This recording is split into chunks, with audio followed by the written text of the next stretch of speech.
Have you ever carried so much on your shoulders that you felt you might break? The Apostle Paul speaks of the peace of God, a peace beyond explanation, beyond logic. It's not the absence of problems, but the presence of God guarding both heart and mind. To release means to trust, to let go of the weight we can't carry. When we surrender our fears, we find a peace that stays, even in chaos. So what worries do you need to release today so God's peace can take over? Let God help you to have peace in the release. Today on Good Morning Pastor. Good morning once again mga kapaglaom. And this morning atong makauban ang ato ang pinalangga, abtik o madasigon gini sa ministry. Walay-lain ang ato ang Sabbath School and Personal Ministries Director sa Southwestern Philippine Union Conference, Pastor Abun Junito Kaimi. Good morning, Pastor. Pastor, good morning. Good morning, Charm. Happy to have you again. Yes, Kay Mark, yes. gusto ka niya siya madakpan. Oh, dugay-dugay na. Dugay-dugay tangwa na gani diri, Pastor. Yeah, so just newly fresh from the fresh US. from the land of the paradise. You can mag-GC session. And you are going to go again abroad, I mean international trip for ASI Convention. Yes. ASI is a layman's organization of the Seventh-day Adventist Church, aiming to tell the world about Jesus in the marketplace, right, Pastor? Yeah. Pastor, we're going to talk about Philippians 4:7. It says, "And the peace of God, which transcends all understanding, will guard your hearts and minds in Christ." Now, when we talk about this, Pastor, kini siya gisulat ni Paul. And unsay meaning sa giingon ni Paul diri nga peace of God? And how can this word describe unsa nga klase sa peace ang gidala sa Ginoo sa kinabuhi? And ganong mo go beyond man siya sa own understanding. Okay, no? So, gwapo nga topic, Charm, and question. Now, sayang lang linya daan mga kapaglaom, Charm. The peace of God, meaning it is only God who can give that kind of peace. Siya lang. Not the world, yeah. Why tao? And then, why it transcends human understanding? Because it is a supernatural stillness, Charm, nga amidst the storm, God can give that peace. No? Kay ang kalibutan man good, they will experience peace when the problems are solved. But here, ani nga punto, ang kini nga peace is rooted only diha sa presence, diha sa promises, o diha sa power sa Ginoo. So kumbaga, Pastor, bisag kung saan pa ni magpagpaningkamot on your own understanding and your own efforts, kung walay Ginoo sa imong kinabuhi, wala gyud gyapon ang imong peace, imong ma-achieve. So meaning it does not depend on our circumstances, no? So nag-ingon din nga kanang mo bitaw siya anchor, Charm, nga amidst the storm, kanang ingon niya ba nga sa Psalms 46:10 nga, be still and know that I am God. So dili nagpasabot nga kung linawing walay storm. Nagyapoy storm. Pero ang kuan is kung naagyapon ka kalinaw knowing nga naa ang Ginoo sa imo. Correct. Pastor, giun sa pagpanalipod sa Dios ang atong kalinaw ug sa atong kasing-kasing una-una. Yeah, ang peace mga kapaglaom, Wing, mura ni siya og kanang bitang security guard. Nga it will guard our hearts and it will guard our minds. In a way nga kanang bitang gikan sa katong kanta ganiha bitaw, Charm, nga The God Who Sees. The God Who Sees, yeah.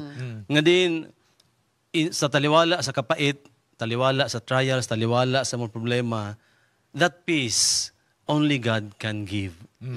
Dili kalibutan. In our minds, kanang bitang na mga doubts, na mga, even you are mistreated. Sa ako ang kaugalingon, Charm, dahanak yung mga unfairness o mistreatment. Injustices. Pero kauban pa nimo sa trabaho, pero at least God only can give that peace.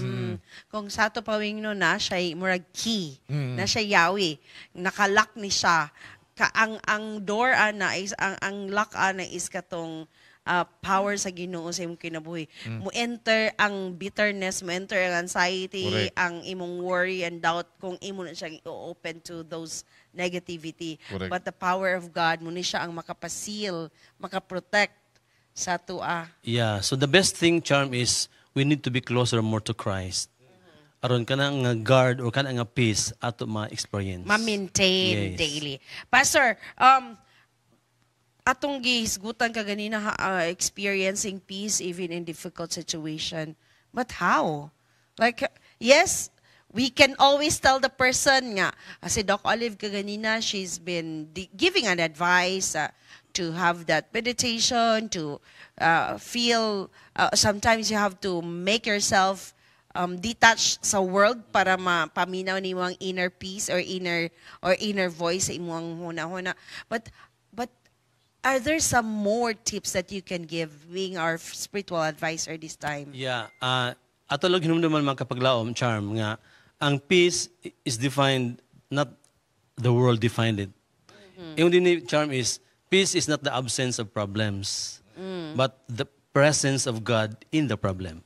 Knowing nga, okay ning tanan problema rani, mulabay rani, Yeah. na solusyon aning tanan. Now, knowing that Paul, pagsulat niya aning letter sa Philippians 4:7, he was imprisoned. But then Yes. he wrote this line. No, ningon siya din nga, grabe ang iyang napriso pa ka, then how you can say nga, the peace of God transcends human understanding. So here, ato nakita nga, kung ang kalinaw sa Ginoo ato ma-experiencean, we must kanabitang it fix our heart on Christ, not on our problems or not on our chains. Charm. Yes, no, ana gyud wing no. Makadumdum ko sa kanta ni Paul and ni Silas katong kanabitang God wants to hear you sing. Na, na, na, na, na, na, na. Kay even if napriso sila, even if doon na sila yung mga gipang sakripisyo nga mga dili siguro maayo nga feelings ato nga time, pero they choose to praise the Lord. So Charm, ang gamay nga mga tips nga to ma-consider siguro wing is we must pray honestly to God. Meaning trust him to control over those trials and problems. And then we will focus on his promises, not on our problems. Usahay man gud Charm, ang ato ma-focus ang problema nato. problema. Dako na kay ni Ginoo. Yeah. So why not let God, Lord, ikaw ni handle ani. Usay kay maguna-una ta, confusing naman kay ni oy. Paya ka ganina di bawing sa mga words, confusing naman kay ni. So di makita ang message behind it. Correct. Pastor, kanang pulong nga release. Unsaon man nato na pag gitawag ana niya o kanang release. Unsaon nato na nga ang atong mga worries nga Ma-release. sa atong Okay, Ginoo. okay, Wing. Sa term lang nga release, meaning we will let go, yeah. We will let, meaning ka nga Ginoo, murag bugat na kay ni nako Ginoo, di na ako ni makaya, ikaw ni bahala ani. So that is the point of releasing. Meaning ayaw i-control ang problema, but let God control the problem. Kay luong-luongon ra nimo na mao nang problema gyud kayo. Yeah. Actually, usay, kana bitong giingon nga, let go and let God. Sayon ka na siya po ni istorya. Pero kung naka sa time Problema. of depression, Correct. time of the problem, sometimes human tendencies, maningkamot yun ka. Yeah. Just like ato Charm. bitong 12 disciples nga naa sila sa storm, grabe yun lang pagpaningkamot. They forgotten nga naa sila Ginoo nga kauban. And sometimes, inguna na punta mga kapaglawom, no? Nga usay, Naisisi- na problema, pero wata ka dumdum. Oh, kadumdum. Nga God is Unya with na puntay us. sisihon dayon. Ana yun, mo blame ta. Sa grupo nagi malas na to diri. Ano dayon? Hey, Jonah. Sir, go. So ang gwapo Charm is we will kung pwede ato isulat ang atong mga worries, di ba? And then we will tell God, Lord, these are yours now. Oh, ito giyan. Correct. Sana no, maka-develop tagyud ana. Pastor, there are those who are struggling right now. They had a hard time finding inner peace. They're struggling. I, for one, is, kay, I really want to listen to you on this. Kay, daghan po tag mga struggles nga giyan. What can you tell them? Yeah. Charm, mga kapaglaom, yeah, all of us, no, I presume nga, all of us undergone kanang mga trials, Charm, kabugat, and even me, in the ministry, or even sa ato ang normal... Walay exempted. Why exempted, no. Then here, let it be nga, kanang giyon ni Paul nga, the peace of God, Usay man good tinud charm, human as we are, murag mo prevail gyud ang ato ang kabalaka, kahadlok kay we think of the consequences or the result. Yes. But without bitaw nalimtan nato ba nga ang Ginoo is in control. Yeah. Nga ang iyang saad gyud nga be still and know that I am God. Kana bitong kanta charm kanang linya kanang sa lyrics ba nga if you cannot trace his hand, Trust his trust heart. his heart. Yes, mga kabaglaw, we would like to let you know that even during your chaotic moment, God is with you. Yes. So, peace is not in the absence of problems and storms, but it is in finding and knowing that God is with you, then you can have that peace. Amen. So, release it, mga kapaglaw.